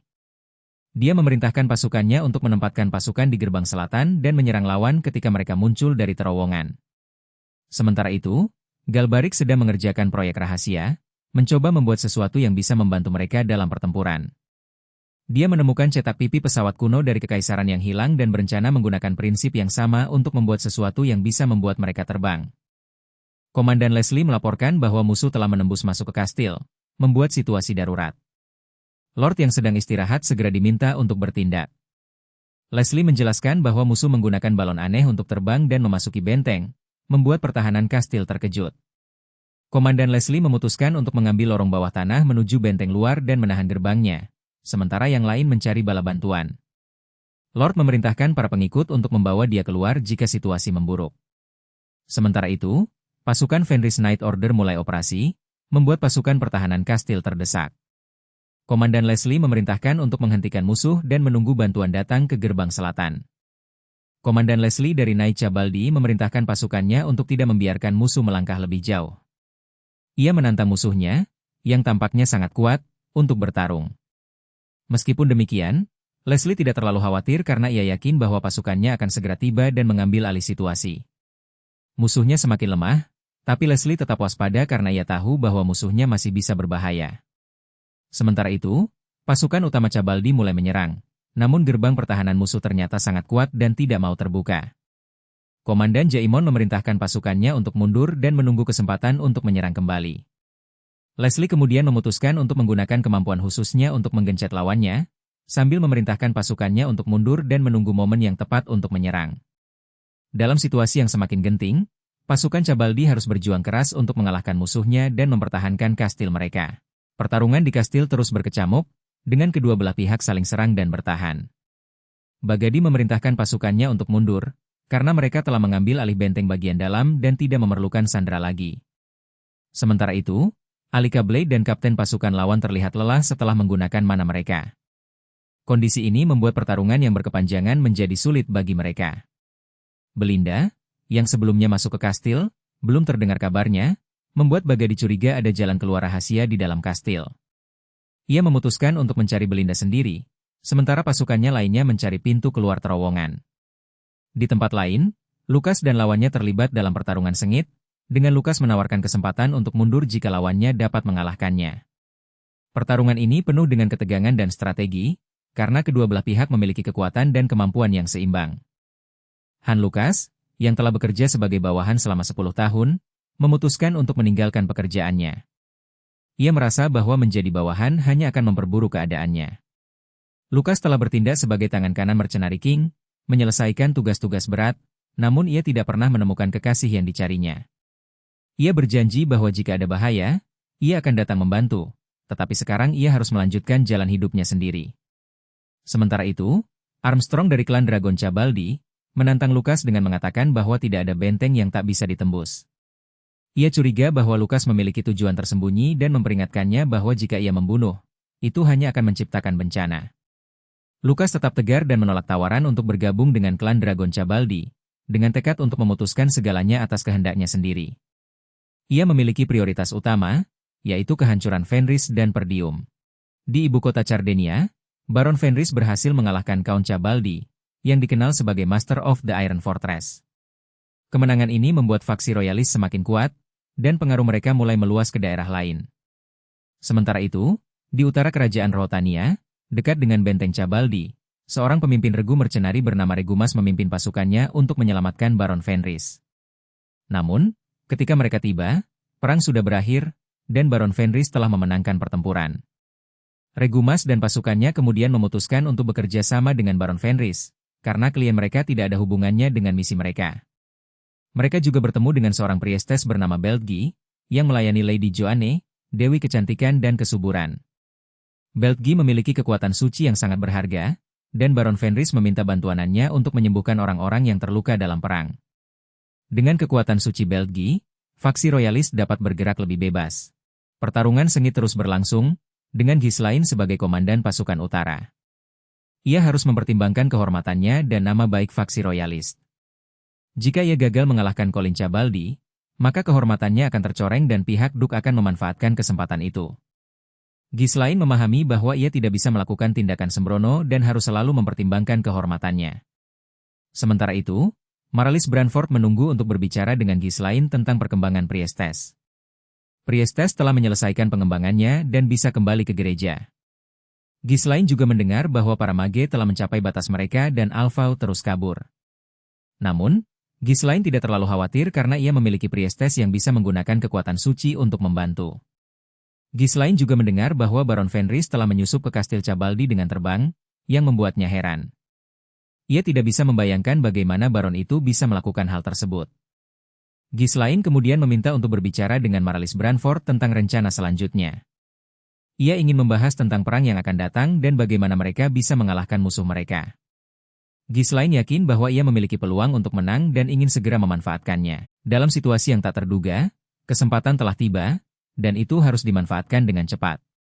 Sebagai komandan pasukan Litara, gelar yang bersifat seremonial di masa damai, namun memiliki otoritas besar di masa perang, dia memahami betapa pentingnya posisinya.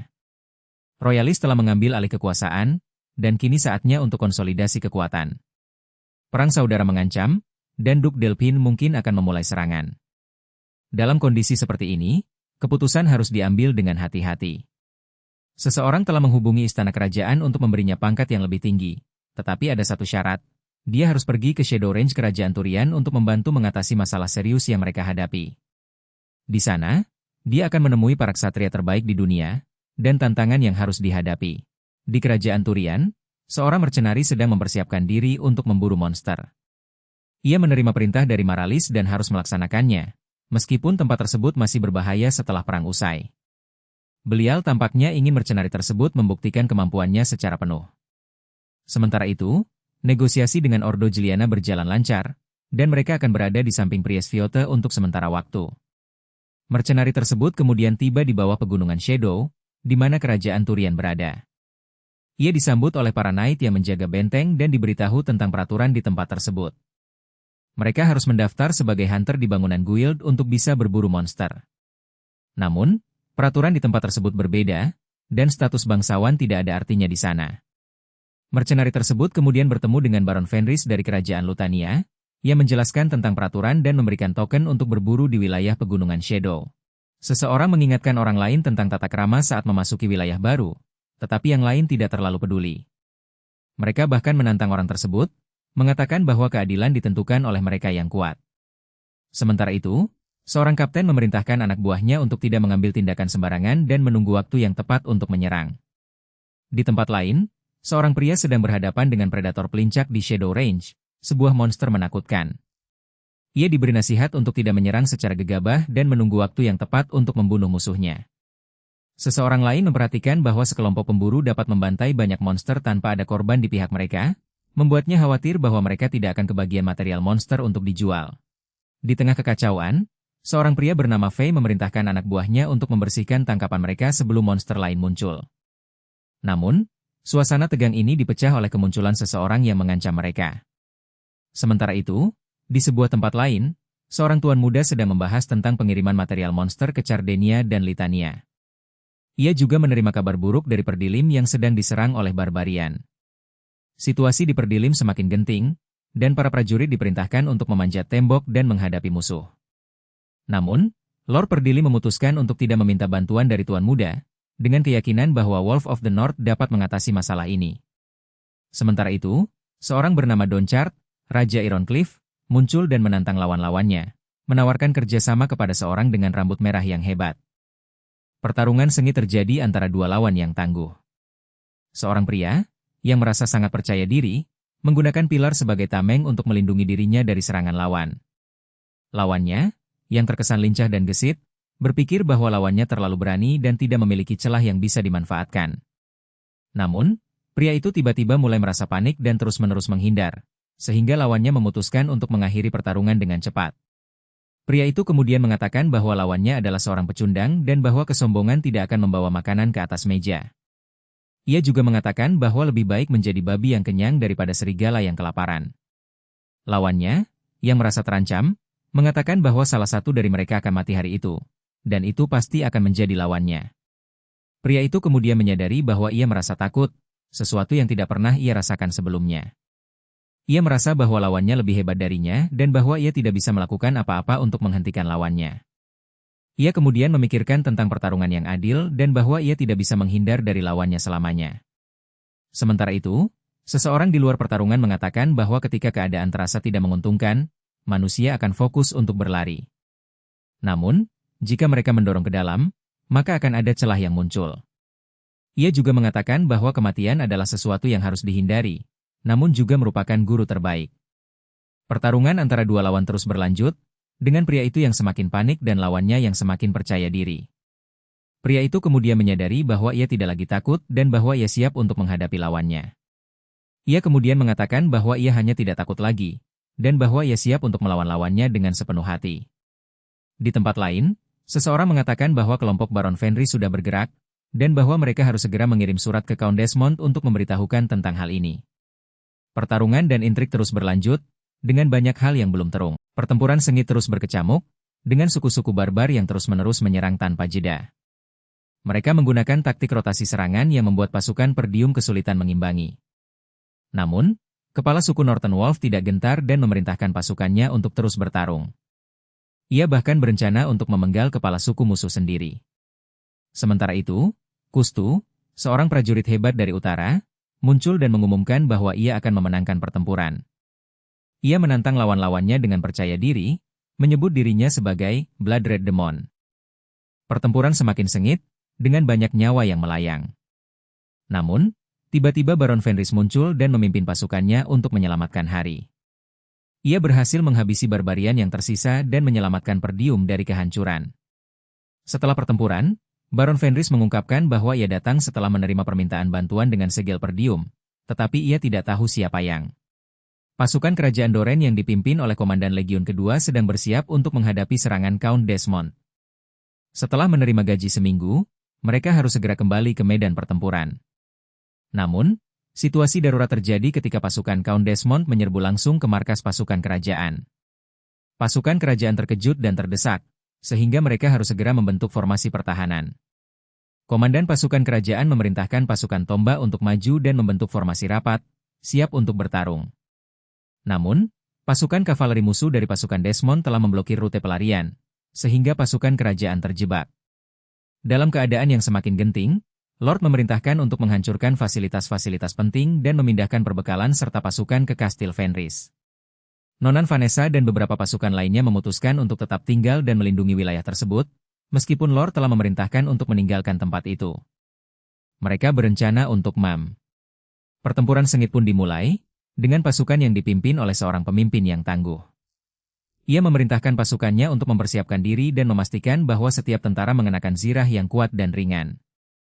Zirah tersebut bahkan ditingkatkan dengan magic circle oleh para mage, sehingga dapat menetralisir kekuatan sihir lawan. Sementara itu, Kali, seorang prajurit yang setia, masih ragu-ragu apakah ia harus tetap bertarung atau melarikan diri. Namun, ia kemudian memutuskan untuk tetap bertarung dan melindungi benteng, karena itu adalah keputusan yang lebih baik daripada menyerah dan menjadi budak. Pasukan lawan, yang dipimpin oleh seorang duk, tiba-tiba muncul dengan kekuatan yang sangat besar, dengan 30.000 tentara yang siap untuk menyerang. Pemimpin pasukan pertahanan memerintahkan pasukannya untuk bersiap menghadapi serangan, dan meminta mereka untuk melindungi diri dari anak panah lawan. Ia juga memerintahkan pasukan pemanah untuk menembakkan anak panah ke arah lawan, dan meminta mereka untuk membuat Pertarungan sengit terus berlangsung, dengan pasukan Siege Tower dan infanteri berusaha untuk menerobos benteng musuh. Sementara itu, para ksatria dari faksi royalis berhadapan dengan pasukan mercenari yang dipimpin oleh Baron Fenris. Ksatria Twin Winged, Hutton, berhasil menerobos ke dalam benteng dan menghadapi Gordon, salah satu bawahan Baron Fenris. Di tengah kekacauan, Desmond dan keluarga Duke Delphine terlibat dalam persekongkolan untuk mengalahkan Baron Fenris. Mereka berencana untuk memanfaatkan situasi ini untuk kepentingan mereka sendiri. Sementara itu, juru bicara keluarga Duke Delphine mencoba untuk mempertahankan netralitas mereka, tetapi rencana licik Desmond telah terbongkar. Ia kemudian diperintahkan untuk ditangkap dan diadili. Pertempuran sengit terjadi di depan gerbang benteng, dengan pasukan pendobrak memulai serangan mereka. Namun, lawan mereka tidak mudah dikalahkan, dan pertarungan menjadi semakin seru. Seseorang memerintahkan pasukan untuk mundur dan menghancurkan gerbang, tetapi lawan mereka terlalu kuat. Di tengah kekacauan, seorang komandan memerintahkan anak buahnya untuk mundur dan membiarkan pasukan lawan menembus gerbang. Rencana ini tampaknya berhasil, karena pasukan lawan mulai menembus gerbang dan mendekati benteng. Namun, komandan tersebut menyadari bahwa pasukan lawan terlalu kuat, dan mereka mungkin tidak bisa menahan serangan tersebut. Saat itu, seorang karakter lain memandang seorang prajurit muda yang terluka parah dan menyatakan bahwa jika dia dilatih dengan benar, dia bisa menjadi seorang prajurit yang sangat kuat. Namun, saat itu, benteng sudah hampir jatuh ke tangan lawan. Pasukan lawan terus menyerang, dan pertempuran sengit terus berlangsung, dengan perintah untuk mengeluarkan yang terluka dan menghitung jumlah korban. Sementara itu, api melanda sekitar, dan darah bercucuran dari perut Gillion. Namun, dia tetap berdiri, menyadari bahwa perang ini tidak masuk akal, terutama dengan menggunakan batu mahal yang sebenarnya tidak perlu. Kaptennya yang berpengalaman juga menyadari bahwa mereka tidak bisa terus melawan, karena kerugian yang dialami sudah terlalu besar. Mereka memutuskan untuk mundur ke titik kumpul kedua, meninggalkan medan pertempuran yang penuh dengan mayat dan kehancuran. Gillion dan pasukannya berlari secepat mungkin, tetapi musuh tidak mau kalah dan terus mengejar. Dalam kekacauan ini, Gillion menyadari bahwa lawan mereka, Bloodred Pemon, tampaknya lebih gila perang daripada pasukan mereka sendiri. Dia berpikir bahwa sudah waktunya untuk mengakhiri pertempuran ini dan mencari jalan damai, karena kerugian yang dialami sudah terlalu besar. Pertarungan sengit terjadi antara Kapten Gillion dan lawannya, dengan kekuatan fisik yang luar biasa. Meskipun terluka, lawan Gillion tampaknya memiliki kekuatan yang tidak terduga, membuat Gillion kewalahan. Ia tidak mengerti bagaimana lawannya bisa memiliki kekuatan seperti itu, dan pertanyaan itu membuatnya semakin penasaran. Sementara itu, sebuah formasi melingkar dibentuk oleh para ksatria untuk menghadapi musuh. Namun, musuh ternyata memiliki kekuatan yang dapat menghancurkan benteng, membuat para ksatria harus berhati-hati. Vanessa, salah satu ksatria, Diperingatkan oleh rekanannya untuk tidak menggunakan sihir yang menghabiskan banyak mana, karena itu dapat membahayakan nyawanya. Pertarungan semakin sengit, dan Gillion menyadari bahwa kekuatan lawannya tidak hanya berasal dari fisik, tetapi juga dari kemampuan sihir yang luar biasa. Ia menyadari bahwa lawannya adalah seorang satria yang setia dan kuat, dan bahwa pertarungan ini tidak akan mudah dimenangkan. Dalam situasi yang genting ini, Gillion harus memfokuskan diri dan menggunakan semua kemampuannya untuk menghadapi lawannya. Pertarungan sengit terus berlangsung, dengan monster besar yang mampu memukul batu menggunakan tongkat es. Para Naiturian telah bergabung dalam pertempuran, namun mereka masih terdesak mundur. Mereka merindukan kehadiran Dawnchart, Raja baru Ironcleave, yang dikenal karena kekuatannya. Tiba-tiba, Raja Dawnchart muncul, membawa benda berat yang mengherankan semua orang. Ia berhasil mengatasi rasa sakit dan belajar untuk terus maju, sehingga ia dapat menghadapi siapapun. Saat itu, Kapten Fenris Night Order sedang bertarung melawan Baron Fenris kelima. Kapten Fenris memiliki gaya bertarung yang tidak disiplin, namun ia telah memenangkan 5 duel wilayah yang mempertaruhkan nasib seluruh wilayah. Ia meremehkan lawannya, namun Baron kelima tidak gentar. Pertarungan semakin sengit, dengan Kapten Fenris yang mencoba mengalahkan lawannya. Namun, Count Pesmon tiba-tiba muncul dan menghentikan pertarungan, memerintahkan untuk menghentikan omong kosong dan menghilangkan siapapun yang menghalangi jalannya. Dalam situasi yang semakin genting, Countess Rayfold Amelia Rayfold mempertimbangkan strategi terbaik untuk menghadapi ancaman dari Count Desmond. Ia menyadari bahwa Desmond telah memulai perang tanpa sepengetahuan Duke, dan ini bisa menjadi kesempatan emas bagi mereka untuk menyerang wilayah Desmond. Namun, Amelia juga menyadari bahwa setelah perang ini, mereka harus bersiap untuk menghadapi pengalasan terkuat di utara. Sementara itu, Ghislaine, yang dikenal sebagai Kapten Pasukan Mercenari Cerberus, King of Ironcleave, dan Kapten Ordo Knight Fenris, telah tiba di medan perang. Ia siap untuk menghadapi lawan-lawannya dengan pedang di tangan. Perang ini semakin sengit, dan Ghislaine siap untuk menghadapi apapun yang akan terjadi. Ia percaya bahwa ini adalah kesempatan untuk menunjukkan kekuatan Five Follow yang baru, dan ia tidak akan melewatkan kesempatan ini. Pertempuran sengit terjadi, dengan Count Desmond memerintahkan pasukannya untuk menyerang. Ia memuji keberanian pasukannya dan meminta mereka untuk terus bertahan. Sementara itu, lawan mereka tampaknya mulai lelah, tetapi Count Desmond tidak ingin memberi mereka kesempatan untuk bernapas. Ia terus memacu pasukannya untuk menyerang, dengan tujuan menghancurkan musuh mereka. Dalam hati, Count Desmond merenungkan tentang hidupnya yang selalu berencana dan tidak pernah mengalami kegagalan. Namun, kini ia harus menghadapi kenyataan bahwa rencananya telah berantakan dan orang-orang yang percaya padanya telah lenyap. Ia merasa frustrasi dan marah, tetapi ia tidak ingin menyerah. Ia bertekad untuk menghancurkan musuhnya dan membalas dendam. Count Desmond juga memikirkan tentang Harold, orang yang telah membunuhnya di masa lalu, dan ia berjanji untuk membalas dendam. Pertempuran terus berlanjut, dengan Count Desmond memimpin pasukannya dengan gigih. Ghislaine berhasil menahan serangan Desmond dengan kekuatan yang luar biasa. Namun, Desmond menyadari bahwa kekuatannya masih belum cukup untuk mengimbangi kecepatan Ghislaine. Ia khawatir bahwa Ghislaine mungkin memiliki kekuatan yang lebih besar lagi. Desmond juga memikirkan tentang kekuatan yang diperoleh dari kesepakatan dengan mereka, yang mungkin hanya metode kultivasi setengah sempurna, tapi sudah cukup efektif. Ghislaine sendiri terkejut karena Desmond bisa menahannya, dan ia menyadari bahwa mana miliknya memiliki kemiripan dengan kekuatan Desmond. Ia juga memikirkan tentang Vanessa, yang pernah menggunakan metode kultivasi mana yang serupa ketika mengamuk. Ghislaine menyadari bahwa ia masih memiliki banyak musuh, dan bahwa levelnya saat ini mungkin belum cukup untuk menghadapi mereka. Ia bertekad untuk melangkah lebih jauh lagi dan meningkatkan kekuatannya. Desmond kemudian melepaskan kekuatan penuhnya, dan Ghislaine harus bersiap untuk menghadapi serangan yang lebih kuat lagi.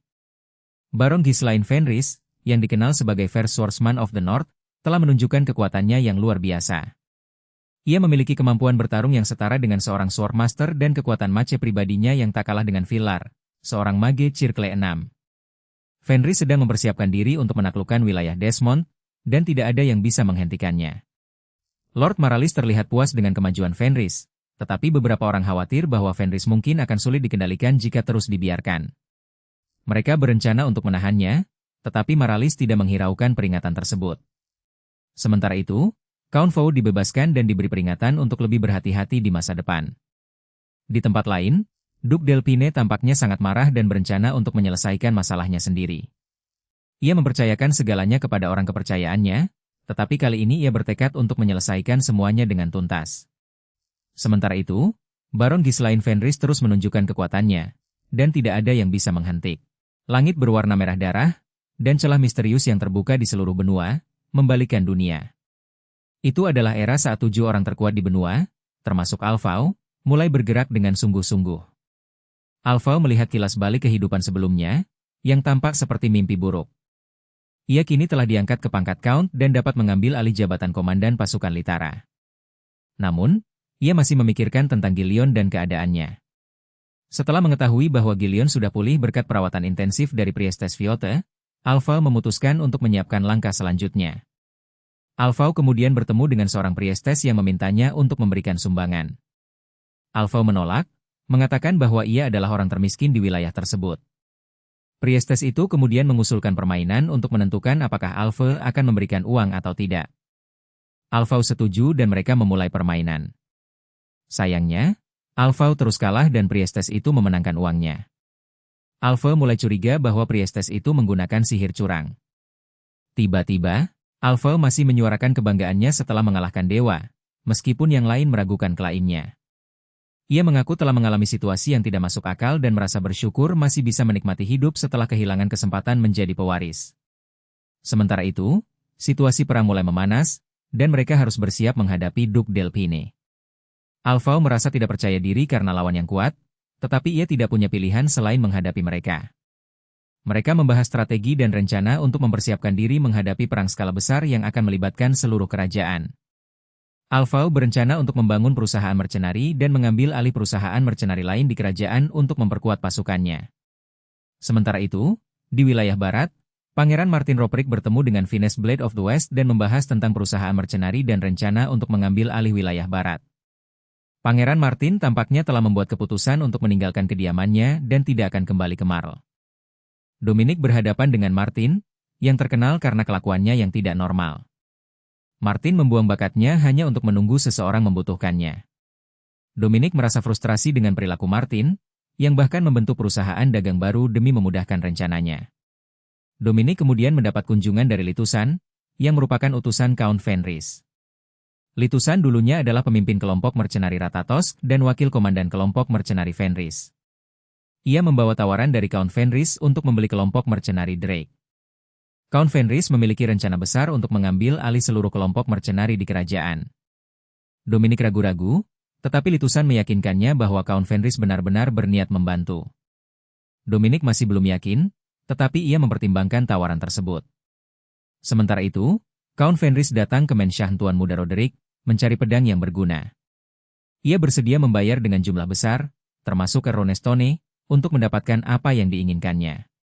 Tuan Muda Martin Roderick dan Count Ghislaine Fenris terlibat dalam pertengkaran sengit, dengan Martin menantang Ghislaine untuk duel perebutan wilayah. Ghislaine menerima tantangan tersebut, tetapi dengan syarat bahwa jika dia berhasil melukai Martin, dia akan dianggap menang. Martin setuju, tetapi dengan mengancam bahwa jika dia menang, dia akan mengambil alih kelompok mercenari Drake dan Sandra yang ditahan Ghislaine. Ghislaine percaya diri dengan kemampuan pedangnya, yang dia pelajari dari Master Tenant, salah satu pedang terbaik di barat. Dia yakin bahwa kemampuan pedangnya akan membuat Martin kalah. Sementara itu, Martin juga percaya diri dengan kemampuan pedangnya, dan dia tidak ragu untuk menghadapi Ghislaine dalam duel. Duel antara keduanya semakin seru, dengan Ghislaine menggunakan teknik rahasia yang diajarkan oleh Master Tenant. Martin terkejut dengan kemampuan Ghislaine, tetapi dia tidak menyerah. Pertarungan antara keduanya semakin sengit, dengan tidak jelas siapa yang akan keluar sebagai pemenang. Di Mage Circle ke-7, Delmut, ada kabar tentang Fenris yang akan mengirim seseorang yang cakap. Namun, mereka tidak bisa hanya diam saja karena harus menyingkirkan semua yang menghalangi tujuan mereka. Mantan pemimpin kelompok mercenari Ratatosk, White Maned Lion, dan pemimpin kelompok mercenari Cerberus, Mad Dog, menjadi sorotan. Seseorang bernama Lucas, seorang pembunuh bayaran tanpa identitas, juga disebutkan. Joanna, seorang mage eksklusif milik Fenris, dan Vanessa dari Circle ke-6, menjadi perhatian karena kemampuan mereka yang luar biasa. Alphot, orang yang telah mengalahkan dewa, membuat khawatir karena kekuatannya yang cukup untuk mengungguli Divine Power milik seorang Saint. Ia bisa menjadi kartu truf tersembunyi yang dimiliki Fenris. Dominic, pemimpin kelompok mercenari Drake, bersumpah untuk selalu berada di garis depan bersama Count Fenrisi. Ia memerintahkan Lucas untuk membangun markas di Fenris dan meminta beberapa orang untuk bergabung. Sementara itu, keluarga Roderick. Di hadapan Count Mowbray, seorang bangsawan dari timur tiba dan meminta untuk bertemu. Count Mowbray yang masih berduka karena putranya yang dirasuki roh jahat, meminta bangsawan tersebut untuk pergi. Namun, bangsawan itu mengaku sebagai seorang pengusir roh jahat dan menawarkan bantuan untuk menyembuhkan putra Count Mowbray. Count Mowbray yang merasa putus asa, memutuskan untuk menerima tawaran itu dan meminta bangsawan untuk menyembuhkan putranya. Bangsawan itu kemudian memulai ritual pengusiran roh jahat, tetapi roh jahat itu terbukti sangat tangguh dan tidak mudah dikalahkan. Roh jahat itu bahkan mampu melindungi tubuh inangnya dengan dar energi, membuatnya tidak mudah mati. Bangsawan itu tetap berusaha untuk mengusir roh jahat itu, dan akhirnya berhasil membuat putra Count Mowbray sadar kembali. Putra Count Mowbray yang telah bebas dari pengaruh roh jahat itu, meminta bantuan. Di kerajaan, Cheyenne Balzac dikenal sebagai swordsman terhebat. Ia memiliki kemampuan yang luar biasa, sehingga bisa bertahan dari serangan-serangan yang dilancarkan oleh lawan-lawannya. Namun, ada satu hal yang membuatnya terkesan sangat kuat, yaitu kemampuan untuk memanipulasi benang dengan bebas. Ia bisa mempertahankan benang tersebut dalam bentuk halus dan tepat, sehingga lawannya tidak bisa menghindarinya. Lawannya, yang tidak lain adalah Belinda, terkesan sangat terkejut dengan kemampuan Cheyenne. Ia tidak pernah menemui lawan yang bisa memanipulasi benang seperti itu sebelumnya. Cheyenne kemudian mengatakan bahwa ia tidak suka menggunakan kekuatan seperti itu, tetapi ia terpaksa melakukannya karena lawannya terlalu kuat. Cheyenne lalu mengajukan sebuah tawaran kepada Belinda, yaitu untuk masuk ke dalam tubuhnya dan tinggal di sana. Ia mengatakan bahwa ia akan memberikan tempat tinggal yang nyaman bagi Belinda, serta memberinya mana jika diperlukan. Belinda terkesan sangat terkejut dengan tawaran tersebut, dan ia tidak tahu apa yang harus dilakukan. Alphau tiba-tiba menghadapi tekanan dari Dupelpine yang bekerja sama dengan musuhnya, sehingga menghancurkan keluarganya. Ia kemudian menunjukkan kekuatannya yang luar biasa, mampu menembus alam bawah sadar dan menghadapi ilusi yang diciptakan oleh Eloise, seorang swordsman terkenal. Kekuatan ini merupakan warisan dari kehidupan sebelumnya, dan Alphau telah berhasil menguasainya. Sementara itu, di Flame Magic Tower, para mage pemula sedang mengeluh tentang tugas mereka. Mereka berada di bawah pengawasan Vanessa, yang cukup keras dan tidak memungkinkan mereka untuk beristirahat. Tiba-tiba, Alphau dipanggil oleh Tower Master Hubert, yang menginstruksikan Alphau untuk tidak terlibat dalam peristiwa yang akan terjadi. Namun, Alphau tidak peduli dan malah mempersiapkan diri untuk menghadapi musuh. Ia kemudian menyaksikan pertemuan antara Flame Magic Tower dan Crimson Magic Tower, yang dipandu oleh Delmood, seorang mage Circle ke-7. Pertemuan ini diharapkan dapat meningkatkan kemampuan para mage dan mempererat hubungan antara kedua tower.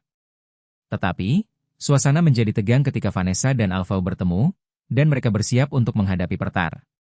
Pertemuan Magic Tower telah dimulai dengan laporan pencapaian para murid, disertai 5 Magic Duel yang sangat dinantikan.